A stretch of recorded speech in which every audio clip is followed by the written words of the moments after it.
resets on your Q to dance around the Trundle. Looking at what Team Liquid here has picked recently, obviously Impact has had that Mordekaiser. This will be pick number 3. Pick number 3 for Trundle on Broxah, so they're really synergizing those two up top being some sort of tank force, some sort of force that can be in the fight or completely disrupt it. And then you have your damage from the bottom side of the map with CoreJJ being CoreJJ. So definitely something you can see here from the picks of Team Liquid and the way they've wanted to play. And no team has been able to find a way through it here. Evil Geniuses, they try to make the master plan, Kobe. They have a pretty great team to get into those fights, but also have some pretty decent lanes for themselves here to give Svenskeren an easy time. I think I'm going to be looking at top lane for Evil Geniuses, mainly early on. Okay. The top triangle of the map. The Twisted Fate and Kindred trying to play off of Volibear's strength. Impact has been very, very good on the Mordekaiser. Both games in week 1, he was pivotal in their victories, both having a strong lane phase and making big plays for them later on around objectives.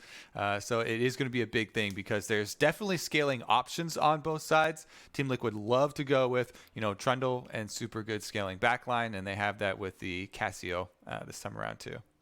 All right, well, we get that 4th pick of Aphelios for Evil Geniuses coming in here as they try to take down Team Liquid, who are 3-0 coming into the summer split with new head coach Jat. Team Liquid, however, obviously one of the better teams from the spring split. Jat. From the spring split. We know him. Yeah, we know him. They are really able to kind of turn the tables in a game when you're least expecting it, whether that be a Jiizuke or someone else. In the spring split, we saw it be a little bit of everything. Now it seems like they're more honing pressure behind Jiizuke, following him into fights instead of kind of peering off into the distance saying, oh, there he goes again. They're definitely more on board with his zaniness, and it seems to be working out for him. Yeah, big thing, obviously, about Twisted Fate Ultimate, giving you a vision of the entire enemy team. It allows EG to check the positions before they commit to some of these aggressive skirmishes that they want to pull off. So, again, I'm super excited to see how well he uses that with Svenskeren in combination to get control of early Scuttle Crabs, start stacking up those marks early on for Kindred so you can get the bonus range and be one of the big carriers towards the team fights for them. Absolutely. And as you said, towards the top lane, seeing Kumo again on the Volibear, will he feel comfortable against Impact, who again is going through a playthrough with this 3rd-time Mordekaiser around the summer? And will that have a lot of effect? You said we're going to be watching that triangle towards the top side. So I'm excited to see if mid's kind of left on an island a bit while this happens, or they do kind of participate with that long range they have to affect the game. I think it's going to be tough for Evil Geniuses if they don't get a hold early. Team Liquid has played good from ahead from what we've seen and really haven't been behind. So I feel like their strength in the game is something to be tested here, and Evil Geniuses could do just that, Kobe. We're heading on to the Rift, and we are about to get our answer right here in week 2 of the summer split. I feel like we're moving to it so fast already. Yeah. I mean, I always feel like Summer Split goes super fast, trying to work your way towards Worlds. Team Liquid making a fast invade for themselves over the ward, and Bang will be able to walk his way out. Does scout it out. Good attempt there once again by Team Liquid, trying to pull off one of those pincer moves. Maybe you get an early Summer Spell or something if people are not paying attention, but they don't have a tremendous amount of level 1 power, so just pull it back off after that. There was actually no counter invade from EG on the top side to get a deeper ward from anyone. This kind of stood there, even knowing the positions of all the Team Liquid members. Usually you'll have whoever's on top side go put one of the deeper wards onto Red or Raptors, so you get an early tracking on Broxah. And that could really help out Svenskeren trying to navigate towards the early marks. But it's going to be a red start for him, heading up towards that top side that we were kind of talking about, looking for some power. It seems like Kumo was trying to get that information, as you were just talking about, but a little late, kind of like an afterthought. Maybe seeing Impact come towards the top side or on the right idea. Broxah heading off of red straight to the bottom. And there's a question mark ping as well, so we'll see. EG's kind of saying he may be getting his own path down right now, so play safe. Friend to one side of it. Jensen and Jiizuke. Oh. Seeing gold. Still an even trade, though. Broxah's there. Even trade could be tipped. That poison's not going to hit. Jensen doesn't get the speed to catch up there. Broxah just a little off to the side as he tries to come up from the bottom. So a quick gank right after red, and he goes all the way around Kobe. He doesn't even go from the top. Yeah, that one definitely felt like Jensen communicating, hey, you know, Jiizuke's playing super aggressively. You saw him walking up really far for the gold card, but that is really going to hurt Broxah. He walked all the way from red down around, wrapped around to the bottom side for that gank. Just look at Svenskeren. He is tearing away through the jungle. He's an extra 2 camps up on Broxah because of that visit towards the mid lane, and giving up Broxah's position there just gives even more pressure over to one of the critical parts of EG's win conditions I was talking about in Champ Selective, the Kindred plus Twisted Fate. If your Kindred's getting a good early experience lead over the Trundle and gets to invade him already, you know, that's really going to set up Svenskeren for success. This is a guy you don't want to give any sort of extra advantages to. MVP last year. Yeah, exactly. And as you were saying, the invade, those takes a few of those Raptors, because all of that information he was able to grab from Broxah means, hey, you went right mid. That means all of the rest of your team. Really awesome to kind of see inside the minds of how the junglers are playing, how they're passing around each other, and now Sven's going to head towards mid. They're actually going to go straight for Jensen first. He's forced to flash out of the situation, as now Broxah's forced to leave. They don't want to refresh on these double buffs, but they're still looking to get a blue card. Comes out, and the wild card's not wild enough. Leaves Broxah with 100 HP. That's pretty clear there. Again, the level advantage for Kindred. He's waiting right there, so another attempt from Team Liquid on mid lane. Feels like they got sent into game with an objective here. All right, we got to focus on mid early, try and burn some stuff from Jiizuke, but it's a Twisted Fate with double mobility summoners with the spellbook, and Ghost now having the instant speed when you use it. It's really difficult as a Cassio Trundle to punish that, so they're unable to get anything there, even blow one of the summoners, didn't blow any of them, and it gives Svenskeren full reign. Oh, fights on every side of the map. Zeyzal getting hit up, 100 HP, heal coming through there. They flash forward to get him, and it's going to be one last shot from Tactical to pick up first blood of the game. TL now on the move with teleports to bot. Impact was getting pressured by Svenskeren, but now he's here to party on the bot side, and they've lost one for each, but that's going to be a double kill for Kumo. Coming in huge as he answers with a TP, going for the coast-to-coast fight. Oh, Riv, Kumo has been stepping up in summer for Evil Geniuses, and he matches the teleport down there with Impact, flashing in to secure the second kill, even though Team Liquid commits and they get the first blood for themselves. 2 more now go over to the Volibear. This is a champion that can crush lane phase. Yeah, let's see it again. Let's take another look at how it actually started out. It was a lane gank from Broxah, nice little lantern usage there to get him in, and really good pillar from Broxah to cut off the tri-brush escape from Zeyzal, making him switch back the other way. And they are barely able to finish it, but as you know, Kumo comes in first with the teleport. There's a slight desync on the timing. Then Impact actually yoinks Bang closer to him and realizes after what he's done, and immediately gets collapsed on. Now, Impact did have Flash, so he could have flashed early, knowing that Kumo had already used his to get the first kill, but Impact did not flash. Pulled in Bang, and he goes down too. Knowing there's backs around the map and a bit of pressure here in mid and bottom, Broxah is able to take the first mount break.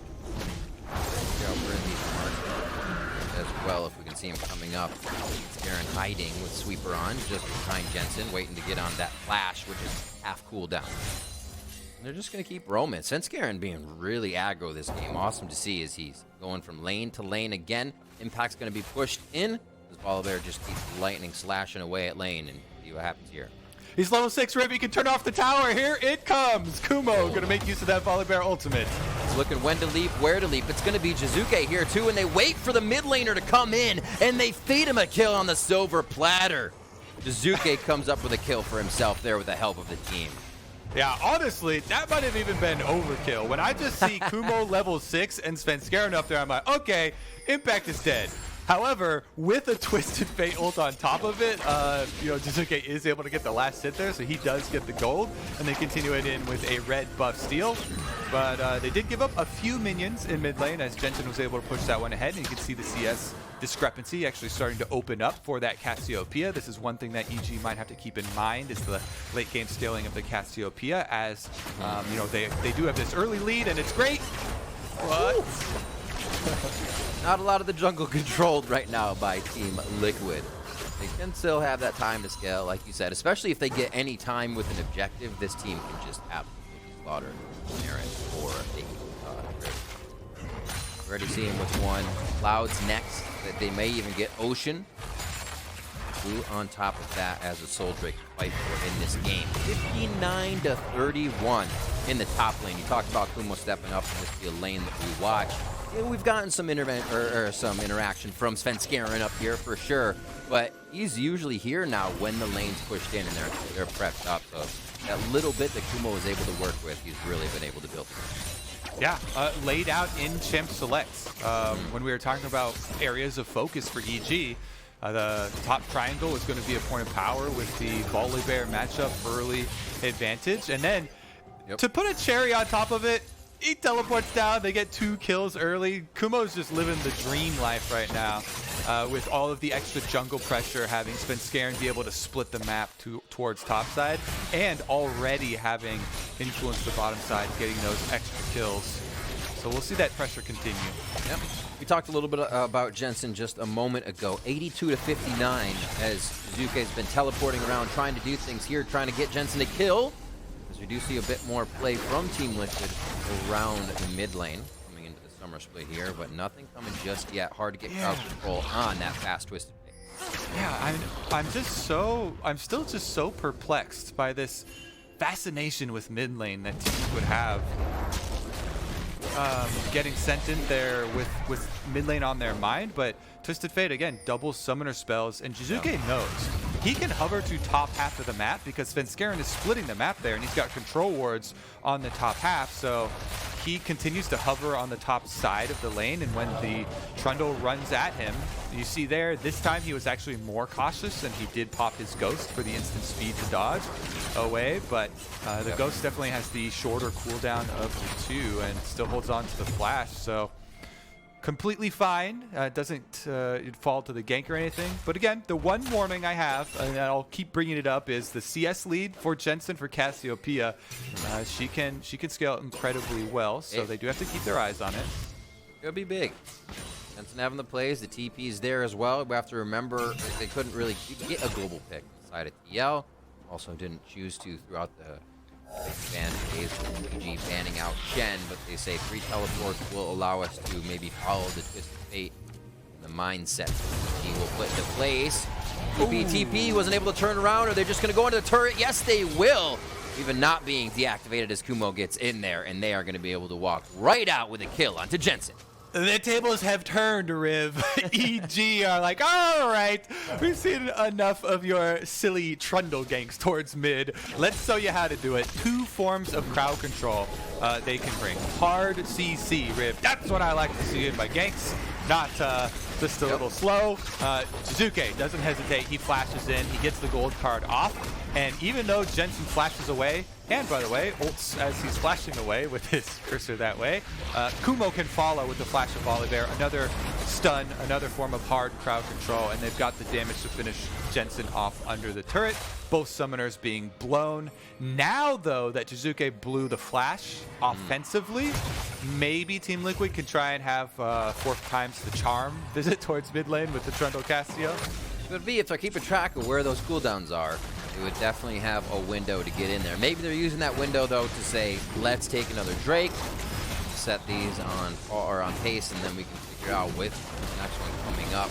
Really need to fight for it towards the bot lane. Box goes down, so time to disengage this fight. TL needs to focus on the Drake first, and that's going to be taken from Svenskeren as he just waltzes right in. Can he get a hop over the wall? He's going to get followed by Broxah. Throws down Lamb's Respite as Zeyzal is here. That's going to be an Unbreakable and a shield. Heal comes in as well, and that's not good for Broxah. Oh, they give it to Jiizuke again. They are so behind playing behind Jiizuke, your MasterCard Player of the Week in Week 1. Oh, yep, they cash in. Oh, my goodness, this is actually just a dominating opening here from EG. That's definitely a Svenskeren tweeting out #LiveEvil there. Oh, easily slips in over the back of the Dragon Pit with the Kindred Q. Everybody else was distracted towards the bottom side. Svenskeren both wins the dragon smite fight using the E on the dragon to get a bunch of percentage HP damage. Yeah. And then he flashes out, baits Broxah over. Okay. Even more. Oh, but you can't even finish the fight before the next one's starting here. And it's just skirmishes. Wait a minute. Jiizuke being Jiizuke, of course he's going to go back in. Yeah. Looking to pressure him with the wild cards. Nobody's even there. They're pinging that they're going to be in the jungle sometime soon. But Jiizuke looking to fight a 2v1, and TL doesn't want it, because they don't know what's on the other side of that fight. And it looks like they're going to punish them, take red plus a lot of damage onto the tower. Remember, we're still under 13 minutes into this game. Turret plates are still active. So EG continuing to get these pushes off.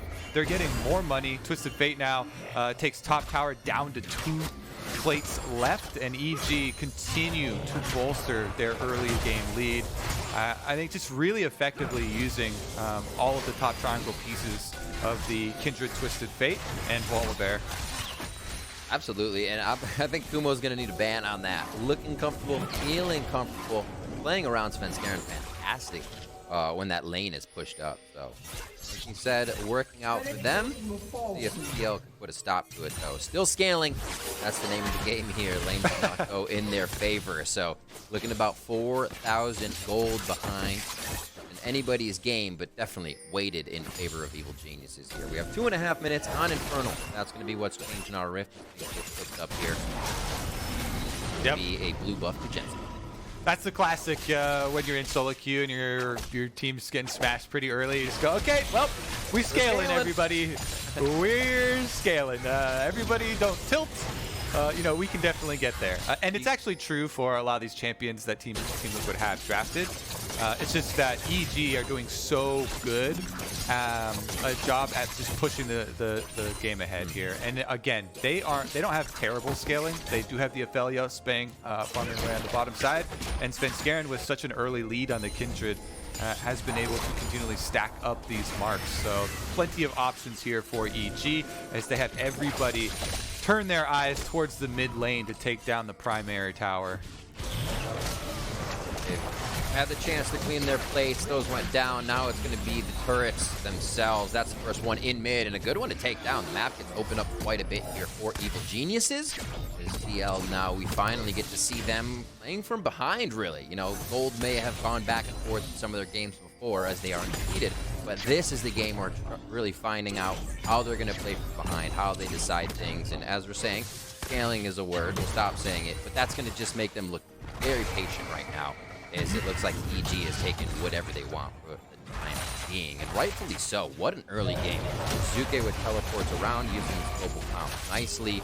Kumo, again, just now that he can give an impact, what for in the top side. Here we have 3 EG members, and it looks like they'll grab another turret as they go around the horn. Yep, they're going to zone impact off the turret. 2 down, and that's your #1 goal when you're running the Twisted Fate composition, getting all the outer turrets down early. Zeyzal's got the slow on the CoreJJ. Stopwatch buy enough time here? Never say never. He's like, I'll take the ward down, though. Nice flash over the wall. He knew he could get out. Right in time for it. Flash is actually into Jiizuke as they're on the other side of the wall. Is it going to be another wild card that comes out to find him? It's the Ignite!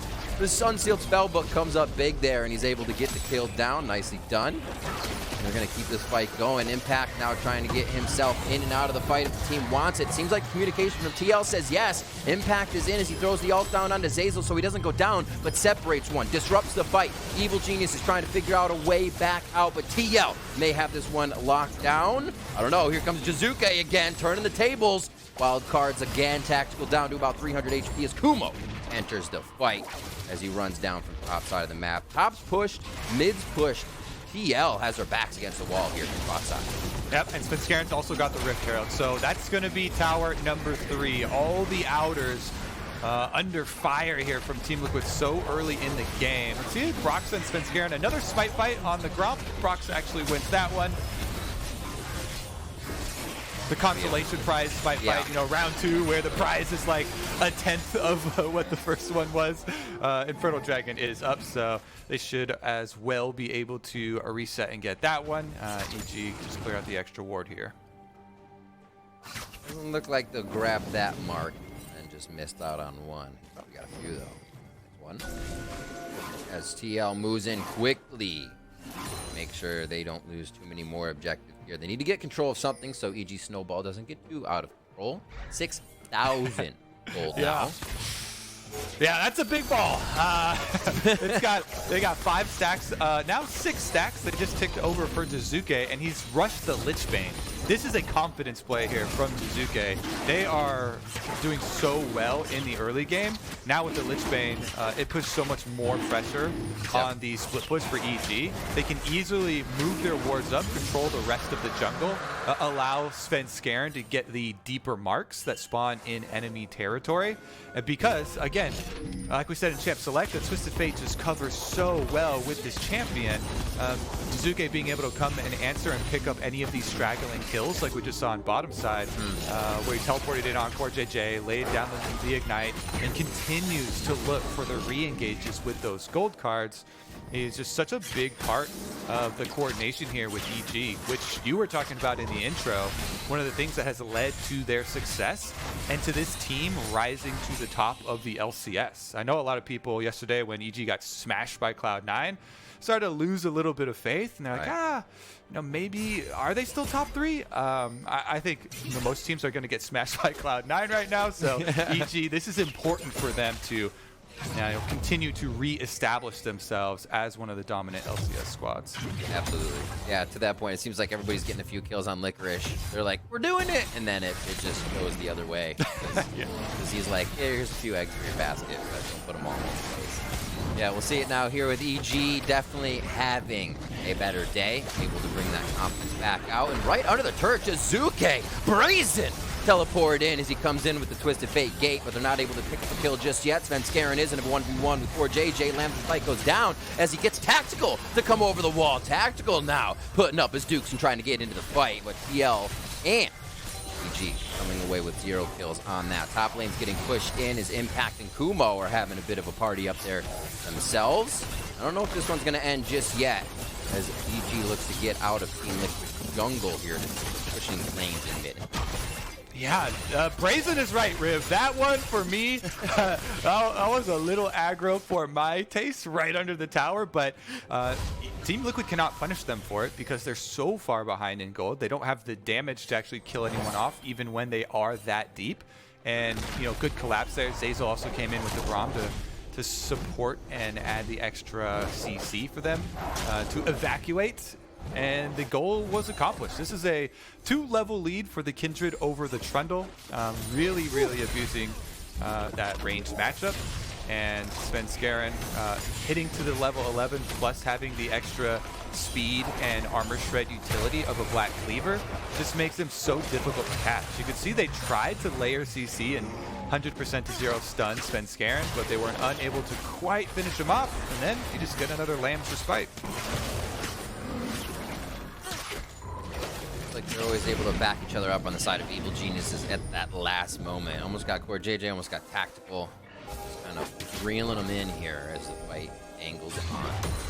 See what happens with Impact on the top side. He feels safe with Broxah there at least, but I don't know how much positioning even is safe for Team Liquid. They need to have the whole team there at this point. Impact's going to try to throw down the ultimate here to get himself a safety. Not just yet, though. They may have turned this one on Evil Geniuses. And how the turntables!